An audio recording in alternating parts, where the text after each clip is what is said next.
I'm going to tilt that a little bit more. Turn the beat around. I do genuinely feel Right handy. Hello and welcome to LFC Focus. It's a bit of a different one this weekend because, as we all know, Liverpool aren't playing this weekend for whatever reason. You lost the Wolves. Yeah, so did you. Yeah. So we've got an LFC Focus Premier League 2016-17 season so far review special.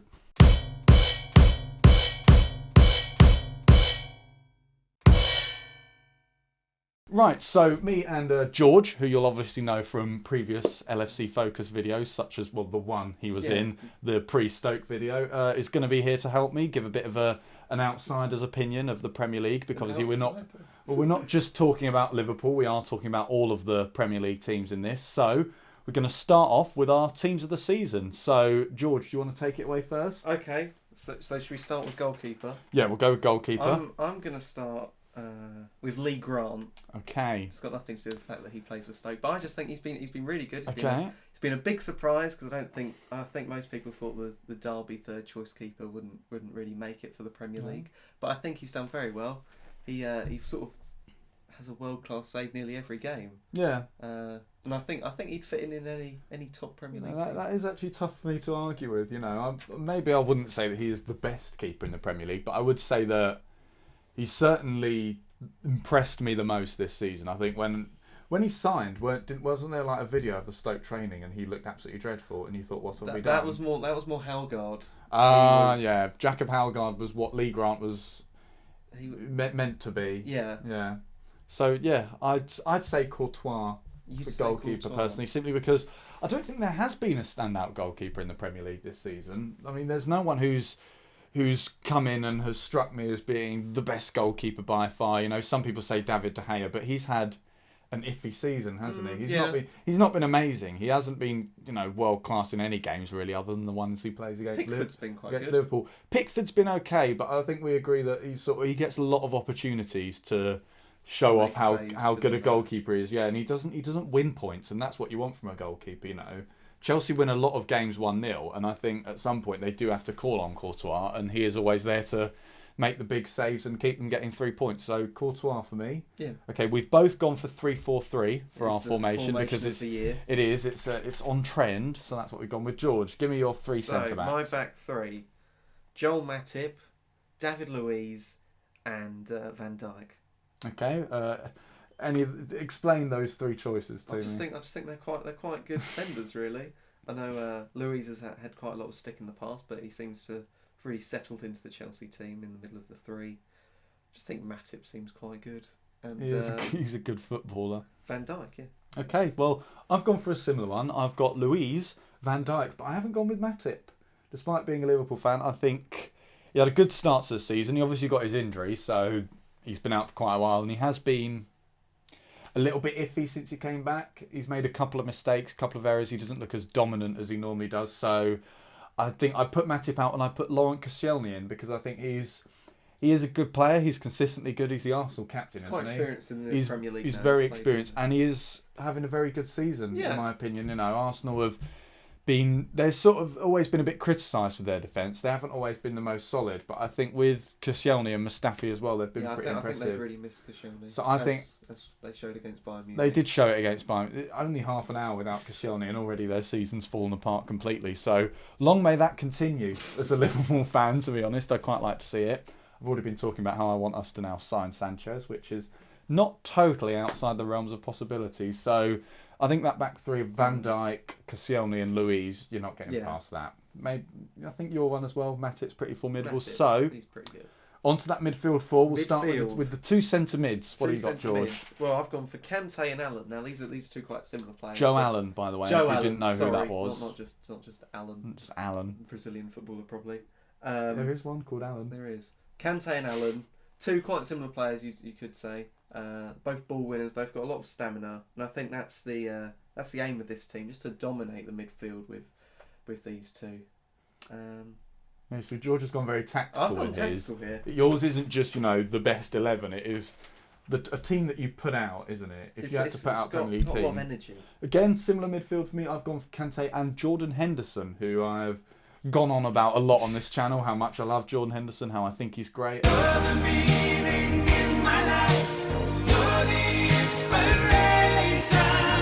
He's a very good footballer. Liverpool are dreadful without him. I think we know that by now. And it's sort of similar with your one, is they're two very similar players.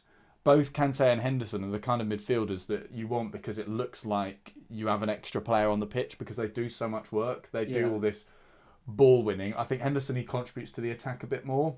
He's a bit more of an orchestrator in terms of hanging back. Think about how many goals Joe Allen's got this season. That's true. Late into the box. I think you'd also get that. You've got defence of the back three there, which is obviously very important, and obviously you've got Allen's goal scoring knack this season. So yours is yours a bit of a 3-4-3 diamond then, George? Sort of. So maybe sometimes Kante drops deep. I'd sort of want Allen to have both of them to have a bit of flexibility. Obviously, I prefer Kante's main role is to protect the back three, whereas Allen just basically possibly a box-to-box midfielder. So Allen's playing the Woodburn role, if you will. That's some Liverpool under-23s knowledge for you there. We play a 3-4-3 diamond with Woodburn in the number 10 role.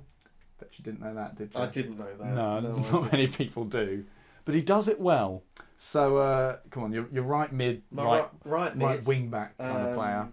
Right mid, I'm going to have Victor Moses. Mm-hmm. And left mid, I think I'm going to change this. I'm actually going to go Adam Lallana, which is a bit nutty. Nutty. Left wing back. Left wing back. Loony. I'm like Brendan Rodgers all over again. Oh, God. Probably have more of a left mid for Lallana. Obviously Moses, he first became a great player whilst playing at Stoke, and he's taken that forward at Chelsea.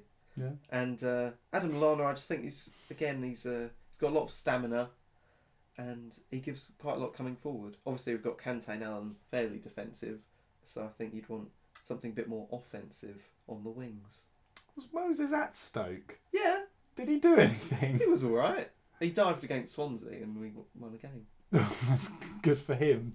I suppose he was at Liverpool as well, in case he forgot that happened. But he wasn't a bit up. He scored a goal against Swansea in a 2-2 draw, and then missed a sitter against Crystal Palace when it was 3-3. So he's not gone down in club history, Victor Moses. But he's doing well for himself now. He is. He's reinvented himself. So mine, again, they're less wing backs, they're more right mids. I've got Sadio Mane on the right for obvious reasons. You know, he has to be in there somewhere. He's Liverpool's top scorer. Without him, we are dreadful, as we found out when he was at AFCON, and he's just so good. I mean, I've talked about Sadio Mane enough on this channel. You don't need me to go on another rant about how much I do love him. He's just a great player. And then on the left, I'm going to check, because I have forgotten, I've put Eden Hazard, who is, again, less of a wing back and more of just an accessory to the attack, really, Eden Hazard, because he's having a brilliant season. You know, last season it was just a blip because he's a world class player, Eden Hazard. At the end of the day, and he is this season. He's got wasn't last season. Oh no. But then again, was any Chelsea player any good last season apart from Willian? Willian was good. Willian was good, and that was about it. But yeah, I think Eden Hazard, he's the complete package as a wing player. He's got good ball control. He's fast. End product. He sets his other teammates up. He's unpredictable. Brings something out of nothing. He's just a very good player. He's a very good footballer. I don't like him. I don't. He's a diver as well. I know, but as he did against Liverpool. But he's a good footballer. He has to go in there. Really. Yeah. So George, your front three. Well, my front three, as you've said, Mane and Hazard are very good. So I've got Hazard on the left wing forward, and Mane on the right wing. Just to push them forward. So you've gone for a bit more of a balanced team. Similar to what you've gone for. I've done a Garth Crooks. I've just thrown attacking players anywhere on the pitch and hope for the best, really. So, yeah. And as my striker, I'm having Sanchez. He's a top goal scorer this season. That's basically where he's been playing for Arsenal this season. You maverick. Although again, if we're thinking tactically, I'd probably have someone like Crouch or Ibrahimovic on the bench to come off. If I asked you to pick between Crouch and Ibrahimovic, alright, I'd probably go Ibrahimovic, but traitor. I'd probably have Crouch on the scumbag. Bench. So obviously then shame to the badge. Shame to the badge. Leave me alone. If it's not working, then obviously you'd bring on Ibrahimovic. But I think to start you'd have Sanchez. He's got skill. He's strong. And again, we're going for energy in this team. So. And I mean, if we're looking at the Arsenal defeat last night, he's the only player who can come out with any credit. He's the only one who tried, really. Apart from Oxlade-Chamberlain when he threw a strop. But so yeah, my front three. You've got Coutinho on the left wing first of all, because I think he's He had his injuries. He was only, for me, he was only really good at the start of the season. Since he was getting, about October, I think seen much from him. In October, he had a brilliant game against Palace. They're all on BT Sport, you see, George. You're missing out. He had a great game against Palace. He did everything apart from score. He scored against Watford. Let's just make sure it's still recording our audio. But very professional on LFC Focus once again. But yeah, he's made that step up to being world class, and he's a bit more consistent because we always knew he was a brilliant player, Felipe Coutinho, especially as Liverpool fans. We always knew he had that quality, but he was a little bit inconsistent. He would just not show up for some games, and now he's made that step where he's starting to become the sort of Steven Gerrard figure, the one where we think Liverpool are playing awfully, we need something to happen, we look to Coutinho now. Okay. So that's why he's in there. On my right wing, I've got Alexis Sanchez. You said he's been very good. I'd say he's been really Premier good. League top scorer this season. He's been Arsenal's, getaway man, as it were. Yeah. Whenever there's been a lot of games, particularly in the last month or so, when they have had to call on Alexis Sanchez to get them out of jail, and he's done the job for them. That's and again, I want him at Liverpool because I think he's perfect for us. If Arsenal don't get top four and we do, just chuck money at him. Just throw money at the direction of Alexis Sanchez. 40 million and £1 straight in. 40 million and £1, 40 million and the bottle of Lucozade. That famous beard from Arsene Wenger. Just throw it right back at them and hope that this time it works. And then up front, it has to be Diego Costa. He's been so impressive for Chelsea, and he's one of those players who, when it's not going well, they call on him. Yeah. There are a lot of games where I've been watching Chelsea and it's been 0-0. It's been about the 70th minute, and I've thought, oh, here we go. They're going to drop some points here. This is looking good. And then out of literally nothing, Costa just appears and gets a goal. See, Costa doesn't really fit into my system. He's not. When you've gone for tactics, is he a late sub for you? Possibly. Yeah, I think I rate Costa, but again, if you say when it's not going well, he shows up. He didn't show up last season. But then again, same with Hazard. He didn't really. Yeah. But now this season alone, bear in mind this is my team of the season so far, George. I would say Diego Costa up front. But him and Hazard are the kind of players that Chelsea look to when things aren't going well. Yeah. So moving on, it's player of the season time. This is where you haven't chosen one. Okay, I've got one. You've got one in your head. Okay, go on. Give me a player. I'm going to go like Kante. You just got to look at what's happened to Leicester. They have completely plummeted. I wouldn't put that all down to Kante, but he's certainly a factor. And Chelsea have completely turned around with Kante. He is almost like two players in the midfield. He's got so much energy, so much desire that I almost think he's irreplaceable, really. So he'd be my player of the season. And I think it'd be quite nice to see not necessarily just the Premier League top scorer get the award. It would be nice, wouldn't it, to see someone who isn't an attacker who's just had a good season. But on the subject of Leicester, actually, going off on a bit of tangent, because it is a bit of a big topic at the moment, what has gone wrong at Leicester, do you think? Well, if it isn't just Kante? It's not just Kante. I think it's also a psychological thing. Like, you're looking at players who they've reached their peak. They can never reach that level again. Yeah. And therefore that desire with last season ending, it's like, how can you can never really replace that. So that I feel like they've lost a lot of that desire to... Is that why you think they're doing so well in the Champions League? Because it's another level for them to go to, and it's psychologically there's no block saying, well, we did so well last season, we can never repeat that, because it's a new thing for them. Also, I think Ranieri, he's lost this formula that was working so well with. He's changed the team so much. He's changing systems every week, and things started to actually drop off a little bit for Leicester at the end of last season, because they were always a counter-attacking side, and they relied on the fact that people didn't think that they were good enough, and people thought, oh, well, they're Leicester, we don't need to park the bus against them. And so they came out and created that space round the back. Whereas now people see Leicester and think, well, this is what they're going to try and do. We have to stop that. Yeah. And that sort of happened last season, because it started to be, they were winning 1-0 or 2-0. They were getting, not lucky goals, but they weren't sort of... They were scrapping at the end. They weren't surprising us like they were earlier on in the season, were they? So... I think that is part of the problem, is that it's sort of what's gone wrong at Liverpool this season, where people have started to realise that we're trying to counter-attack. So they just parked the bus, and we haven't got this alternate idea. I think tactically perhaps they have been found out. Obviously, the main threat for Leicester is Vardy, and he hasn't really been on it. Yeah. And I think in a way, if you can almost shepherd him away from the goal, you're going to do all right against Leicester. Maybe that's why they're doing so well in the Champions League, is because he's something different. People don't. The Champions League teams don't know as much about them. They'll see Leicester, and they'll also see where Leicester are in the league and think, well, they're just not very good, are they? We can come out and just blow them away, and the exact opposite happens. So my player of the season, back off of that little Leicester tangent, is Jordan Henderson, my other midfield member, because I think like I said, he's a very similar player to Kante. He is a ball winner. He protects the back four or the back three that Kante protects. You know, he often drops in with the two Liverpool centre backs to create a little back three. He's very good on the ball. He's a good passer of it. He orchestrates the whole team because he plays in the very centre of the park. So he's always the player that they look to when people are looking to maybe recycle the ball. And I've talked a lot about how when the Liverpool attack breaks down, it's always Henderson who's there, and he always gets the ball and he gets things going again quickly so that the opposition can't organise themselves. And I think we have looked so awful without Jordan Henderson this season that he is very instrumental, and he's a proper captain for Liverpool now. It's like before the Spurs game, I don't know if you know about this, it was some big news around Liverpool that he actually held a players' meeting without Jurgen Klopp knowing before the game, because he thought, right, as the captain, I'm going to take on this responsibility now. And that's impressive, because without Steven Gerrard, there's been a suggestion that maybe we lack this leadership that he brings. So yeah, I'm pleased with what Jordan Henderson's been doing this season. So you've got a sub in your team of the season, George. Do you want to explain that to us? Just a little shout out, really, because Sobby was fantastic on. That's Ramadan Sobby, for any of you who don't know who Ramadan he is. Sobby. I just think he was really good against Crystal Palace. So he belongs on the bench of the team of the season. Perhaps.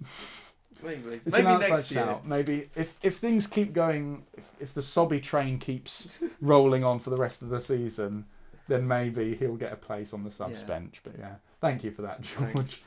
And so now we've got little table predictions. We're not going to do the whole table because no one's really interested in watching someone spend an hour explaining why West Ham will come 11th. Let's be honest. So we've just gone top six because you've got that big six now. Yeah.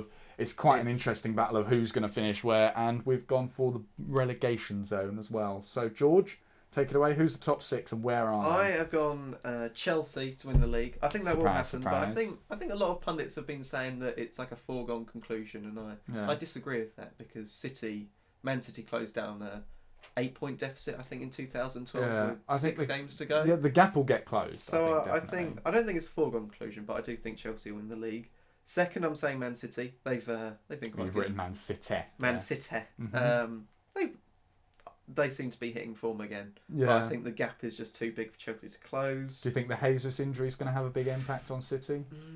Not really, because he's only played about 2 or 3 games, Yeah. and then with Jesus injured, you're just going to bring in Aguero. Yeah, it's not a horrible situation for them to be in, really. Your star striker gets injured, you bring in the other star striker, don't you? Lucky them. It's nice for some, isn't it? To have 2 decent centre forwards rather than none. No offence, Bobby Firmino. He's not a number 9, is he? He's a false 9. He's doing well for himself. Okay. All right. Third, I'm going Tottenham. Or Tottingham. Written there. I do know how to spell Tottenham. Are you sure? Yes, I do. Okay. Yeah, Tottenham. I think they've got a very good team. Mm-hmm. Third, I'd say is about their level. I think they haven't got much strength and depth. And also with the Europa League coming back, it will be difficult to have a proper title challenge, especially with such a large gap. But I think they'll consolidate third. Okay. And your fourth place? Fourth, I've gone for Liverpool. The boys. I think it'll be close, but yeah, they're not doing too badly, are they? They're doing all right. I think there's going to be a resurgence now for Liverpool, I think. So I saw a stat today that actually said that Liverpool have never lost a league game this season when they haven't had a midweek match. We've had 4 league losses this season, and they've all been when we've been playing in midweek. And now being out of everything except for the Premier League means that that shouldn't be so much of a problem anymore. And it will start to affect other teams having these European games. FA Cup games will start to pile up. There's the League Cup final, which according to Mourinho is going to actually disrupt Man U's season. So it's going to have a big effect. I quite like a League Cup final, to be honest. I wouldn't mind it. I wouldn't see it as disrupting our season. No. I'd see it as improving it. But yeah, so then your 5th and 6th, George. 5th, I've got Man United. 16 games unbeaten. Yeah, it's practically won the title, according to Martin Tyler. Imbecile. And 6th, I've gone Arsenal, who I feel are just going to really struggle. You think it's all gone wrong? I think it's all going to go wrong for Arsenal. I think they're going to struggle to get 4th. I know they're in 4th at the moment. But you just can't see it working out. I just can't see it working out for them. Okay, right. They might do well in the Cup. But... So, again, I'm just going to check mine. So my top 6 is... so first it's Chelsea. I think, like you said, it's not a foregone conclusion. I think they will lose ground on everyone else. It will start to tighten up, I think, towards the end of the season, because I think they're still involved in the FA Cup, aren't they? Yes. And I just think that they're not going to...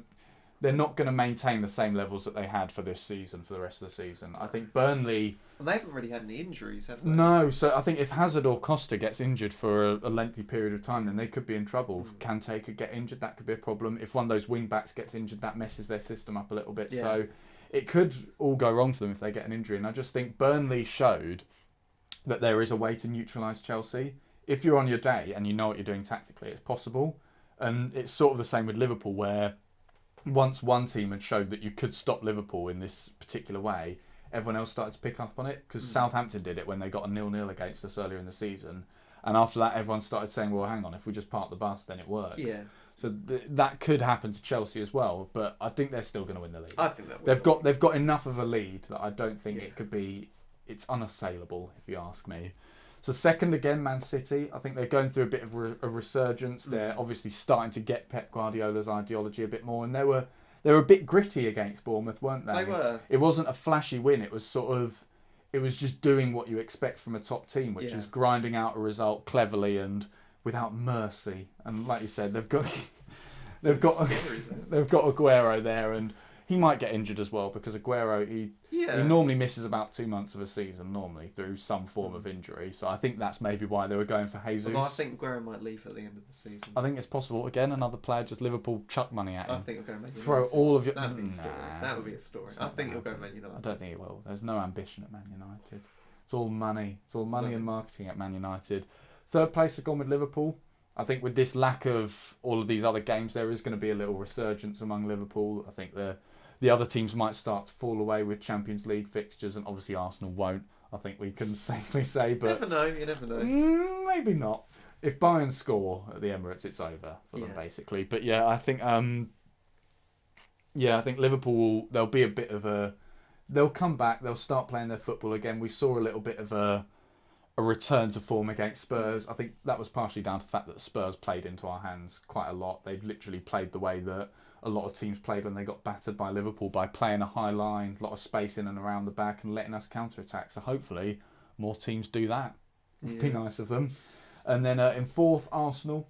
I think despite what's happened to them in the Champions League, and they do go out in the round of 16 they're quite every used year, to this situation. But I think it's worse than usual, isn't it? It's not normally this bad. There's never a 5-1 in the round of 16 for Arsenal, at least not in the first leg alone. But I think Wenger's just that kind of manager, that he knows what he's doing, and he's been in this situation so much that I, as an Arsenal fan, would at least trust him to get fourth again. Yeah. You know, whether that can still be, I don't think it can be considered a success, because where they are now, it's just Arsenal, what they do, isn't it? They do it every year, and I think it's not just because they do it every year, and I assume that they'll do it again because that's the trend. But I think it's a very similar situation. Yeah. The February collapse that Arsenal go through, and everyone thinks, well, their season's over, they're going to get fifth, and then they don't. They come fourth every single time. So yeah, Tottenham of my fifth place. I think they just. Well, last season they did have a bit of burnout. Yeah, they did. They fell away. I think that was mentally as well. It sort of it got to them that they'd let the title race slip a little bit. But I think it comes a bit down to what they do with the Europa League, because obviously last season they just let the Europa League go. They started playing the reserves, and they got trashed by Dortmund because they were in a title race. I think without being in a title race now, they might put a little more emphasis on it. And that could potentially damage. So they could still get Champions League and finish. They could get Champions League through the Europa League, yeah. And I think maybe, depending on how their season goes, if it looks like they might not get top four, then Pochettino might go for that. Yeah. I wouldn't be surprised, because they've got a good enough team to win the Europa League, I think. But like you said, they haven't got that strength in depth. And to be honest, I'd rather finish fifth and win the Europa League. Oh yeah, you'd rather do that. I think that's what Liverpool tried to do last. Liverpool tried to do that last season, and it just didn't quite work. But oh well.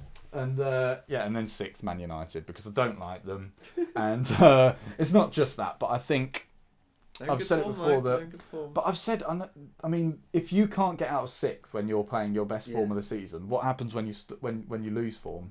What happens when they go back to not go back to what Man U were earlier on in the season when they were that bad, but they will start to drop points again, and you know I don't think they can keep up with the top six and actually gain ground. I mean they got out of sixth for a couple of hours on the Saturday, and then obviously Liverpool got the win and put them back where they belong. So that's where I think Man United will end up, sixth. Yeah, it's lovely, and then they won't sign Griezmann, and then it's going to be a great summer.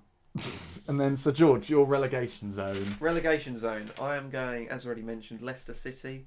I think they're too much in a downward slide, to be honest. Sunderland, they might have a little Sunderland renaissance at the end of the season, but their defence is too weak, I think, to say. They just haven't got a good squad, have they? They've got Defoe. We all know about Defoe. Yeah, but apart from that, it is a really you weak can't squad. rely on Defoe for 2 seasons in a row. They needed to say, well, look, we've had Defoe save us for this whole season, so now we need to do something to make sure it's not just Defoe again, and they haven't. They haven't signed any good players. So. And bottom, I'm going to say Crystal Palace, because what is wrong with Crystal Palace? Sam Allardyce. They've been losing for such a long time. I know. I think it's that they didn't address the problem quick enough. Yeah. You know, they had that bit at the start of, towards the end of last season where they hadn't won a game for the whole of 2016, and it did become a serious issue towards the end of the season, and I think they only got 1 win in the second half of the season. If you look at their squad, it's Zaha, it's Townsend, it's Benteke. This should be a really good combination. Good squad, so yeah, it is very strange what's going on. I think they were right to sack Alan Pardew, because it's obvious that the squad wasn't the problem. They've got good players. They've got Benteke, who kept Aston Villa up single-handedly without any other good players around him. So, in theory, they shouldn't go down, but I think it's just there is something wrong at Palace, and I don't think Sam Allardyce is the right manager for them. I don't like Sam Allardyce. I'm not sure if they trust Sam Allardyce, to be honest. I think they almost see him as the failed England manager. He's not a nice man. He's not a good football manager. I just don't like him. So really you won't be surprised to know, George, that Sam Allardyce is and Crystal Palace as well are my pick for 20th as well. 20th. I think they're going down. Which I think would. I do like their fans though. I think they've got really good fans. They've got a good atmosphere at Selhurst Park, but they're not using it, are they? No. They lost 4-0 to Sunderland at home. They're clearly not. Like I said, there is something wrong at Crystal Palace. I don't really know what it is. I think it is partially down to the manager. I think maybe you're right about them not trusting Sam Allardyce. Maybe they don't like him. He did come in at a bit of a weird time in the season, didn't he? It was a strange. And so soon after he'd been sacked by England. Yeah, I don't think he was the right choice for manager. No. I think they should have gone for a Paul Clement kind of figure. But 19th again, Sunderland, same reasons, just not really a good enough squad. I don't think they can make the great escape again this season. David Moyes, he's not a relegation fight manager, is he? No, last season, kind of. I think he did it once with Everton, maybe many moons ago. But about 15 years ago. I think Sam Allardyce is what kept them up last season, because the Sunderland Allardyce combination worked, didn't it? Seemed to, yeah. In the same way that the Crystal Palace Allardyce combination doesn't work. Doesn't seem to work. I just think Sunderland go down, and then also Middlesbrough. Not scoring, because they're not scoring, they're not defending very well either. Things have gone wrong for the wrong time for Middlesbrough, I think. It's sort of, they had an alright start to the season, things were looking okay, no one really considered them for relegation. Suddenly they've been sucked into that relegation battle, and they're now one of those teams that are in that battle, but they also aren't in good form. You know, Swansea are also in that sort of relegation zone, but they're now hitting good form. It's funny because they've got some quite good strikers. They've got Negredo. They've got they haven't got a really bad squad. Stead. They've got Valdez in goals, so they should really be getting a lot more goals than they are. But it seems Karanka is just completely set up for the defensive. He is a defensive manager, and I think maybe they need to focus. If they want to focus on defensive play, they want to bring in some good defenders rather than bringing in good attackers like Negredo. Well, yeah. I don't think their defence is that bad. They've got quite a few clean sheets. It's all right. They conceded 3 against Liverpool. That was the main thing that I saw of Middlesbrough was their pretty poor defence against us, which was nice, thanks to them. But, I just can't see them. And they don't seem like a very inspired team. Yeah. You know, if they got in a relegation fight with 5 games to go, I can't see them, rallying together. They don't seem to have those kind of players. They don't seem to have a big leader who's going to say, right, come on, guys. And also, they did make quite a few new signings at the end of last season. This isn't really the team that brought them up from the Championship. No. There has been a lot of changes. And also, you see, a lot of the teams that are in the relegation fight did business in January. And I can't think of any player that they've brought in. Maybe they did buy players. No, they brought in Gestead, but they sold Jordan Rhodes. So they've done nothing, basically. Jordan Rhodes is a good striker. Yeah, they've got rid of an okay striker and brought in an okay striker. Yeah. They haven't really done anything to improve the squad, so that's why I think they'll go down. Yeah, and then I think Leicester will escape because you should expect really class to come through. It's kind of unfeasible to think that Leicester could go down, and I think at the end maybe Mahrez might have a resurgence. He's been nowhere most of the season, so. all Ranieri needs to do is sort of get these players together and say, right, look at what you did last season, do that again. And let's not forget Leicester pulled off the great escape the season before they won the league as well. So, and it's still a similar squad to that. It is pretty much the same squad as the main core is the Nigel Pearson gang. So obviously without him for various reasons. But yeah, I think Leicester will be fine. And then Swansea are my... I think Swansea have got a very good team. Yeah, very good manager. My surprise package for the season is Swansea, because I think it was West Ham, because we were going to record this about a month ago originally, but West Ham aren't really a surprise package anymore. Yeah. I mean, they're top half and they look fine. I think getting rid of Dimitri Payet was the right thing for them. It's brought the squad together a little bit more. They're playing like they enjoy their football again. So, but I think Swansea, they are hitting such good form, and they look like they could not just pull away from that relegation zone, but maybe even push for a top half finish the way they're going. They are playing that well. Yeah. Have you got a surprise package, George? I'd say I rate Burnley personally. They've got very good home form. They seem to be a very united unit of players. United unit. Sort of Brendan Rodgers. That's a Brendan Rodgers saying, isn't it? And I think they've got a really good manager, and I think they'll probably get top half. Yeah, I think they do need, if they want to get top half, they do need to sort out the away form a little bit though. They've got 30 points, 29 at home. They've only got 1 point. Do you know who they got their away points? It was Man United, wasn't it? Yeah. Oh, that was a funny day. But yeah, I think if they can sort out that away form, hopefully not when they play Liverpool at Anfield, then I think things will look up for Burnley, and they might get top half, like you say, as long as they sustain that home form as well. And most importantly, where do you think Stoke are going to finish? I am going to be boring and say 9. They do it every year. Oof. They did it last year, didn't they? They've done and it the year before, and the year before. So yeah, I think Stoke. I'm saying 10th. You'll yo-yo a bit. You'll have a period where you'll be like, oh, are we in the relegation fight? You'll be like, oh, we might get Europa League, and then 9th. I think 9th is good. It's good. It's still in the Premier League, especially given that I think the general standard of football this season has improved, hasn't it? Yeah. And I think where we were at the start of the season, if someone had offered me 9th, then if someone had offered you survival at the start of the season, you might have said yeah. So yeah, I think, but yeah, with regards to the general standard of football this season, there's certainly been I think last season was a wake up call for those top 6 teams that sort of thought, well, we can't let this happen again, because if any of the teams that might just be a bit too fun if they let it happen again. Yeah, and I think if any of the teams in the top 6 this season had shown the form they have this season, last season, they probably would have won the league. Because let's not forget, Leicester didn't just win the league on 81 points. They won it by 10 clear points. The idea that a team in the Premier League could come second with 71 points is just ridiculous, isn't it? Because if a team got 71 points this season, you doubt whether they'd even get the top 4. Yeah. So I think there has been a general boost in quality. Maybe, not for some of the smaller teams. There has been a gap has opened up, but I think generally it's a good season, isn't it? This season, I'm enjoying it. I preferred last season. Oh yeah, I think we'll always look back at the Leicester. Last season. That was nice, wasn't it? Apart from the whole Europa League final loss, the League Cup final loss. Was good. There was quite a bit of heartbreak last season for Liverpool fans, but we got Klopp. So, but yeah, I think the title race is not the most exciting, but the battle for relegation is pretty good. The general top 6 fight, the top 6 showdown's going quite well. So, yeah, do you want to stop rustling your paper? Sorry. But yeah, so apologies. That's what me and George think of the Premier League so far. Maybe we'll come back in May, shall we? Yeah. And review the season as a whole, and maybe look at our predictions and our team of the seasons and see whether we got it right. Got things completely wrong. Well, yeah, maybe after Everton win the league or something.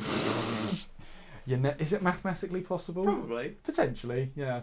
A hell of a fall away from the 6 teams above them, but possible. So there you go.